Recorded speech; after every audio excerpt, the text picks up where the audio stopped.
Generally speaking, when I introduce myself, I just let them know, hey, I'm Gabriel Lewis, from Oklahoma City, Oklahoma. I operate as a private chef here, locally doing pop-ups and things, and then travel, to suit my clients' needs across the country.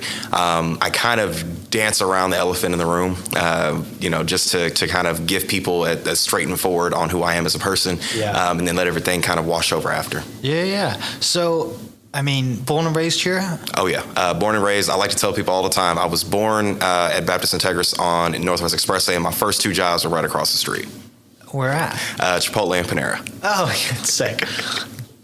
Both love going to both of those places for two different reasons, right? Because I'm a big fan of the blueberry bagel. Big fan of blueberry bagels, always. And I'm kind of the guy who has the fruit bagel, but will have the meat and the cheese and everything else, right? And, the cran bagel, the blueberry bagel, whatever. Well, you got to have the sweet with the savory. Exactly. And I was like, what is that? I'm like, well, try it one day. Just try it. And too much cream cheese is never a bad thing. So the food thing, what do you kind of grow up in a house that you just cooking food is just fascinating to you? How does that moment come around that you're like, you know what, I'm not going to go and work at a 9 to 5. I'm gonna be a chef and I'm gonna be good at it. So it started in my mother's kitchen. I think a lot of chefs have that kind of origin story, mothers or grandmothers. For me, it was my mother, my grandmother, and my aunt. So I like to tell people all the time, my three matriarchs are what inspired my passion to get in the kitchen and cook. Theirs were always kind of a emotional, celebratory experience when it came to food. And it was kind of that thing where I started off just being the guy that loved to eat, and I realized that I could not wait for the holidays just because of the amount of food and the passion and love that goes into that food. And I wanted to be able to create that experience for other people, and it inspired me to kind of get in the kitchen and start making it my own. What time was that? How old are you when that happened? I first stepped in the kitchen probably around 8 or 9 years old. I didn't take it seriously until I was about 11 or 12. Okay.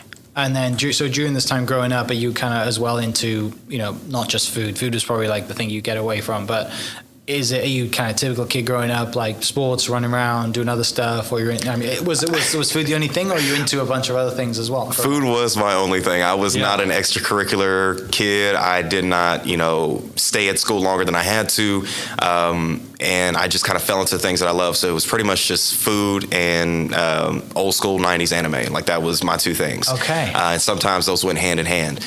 But definitely that was kind of my one thing, my one passion. And I just, would even go down to, I used to go to Belle Isle Enterprise Middle School, and they had the Belle Isle Library right down the road. And so I would go to the library, walk with my friends. And when I would leave, I would actually check out books, and it'd be books on knives or recipe books or things like that to kind of really educate myself at that point. So the first thing when you when you're cooking and you start developing a passion for it, it sounds like you go down the rabbit hole of there's books on this stuff. I'm going to go and really deep dive into how all the process of cooking is. How can I make this with what ingredients I have, and really, quote, nerd out about this passion that you now have. Oh, absolutely. I went down the rabbit hole very far through not just books, but YouTube. Yeah. Gordon Ramsay was my kind of guide at a younger age, 11, 12, 13. I just could not stop watching YouTube videos on knife skills and, how to break down a chicken, how to, roast vegetables, how to make sauces. And it was just this whole plethora of knowledge at my fingertips, being able to just Google that. And so it went hand in hand with the books. And so it was great to be able to put a visual to the words.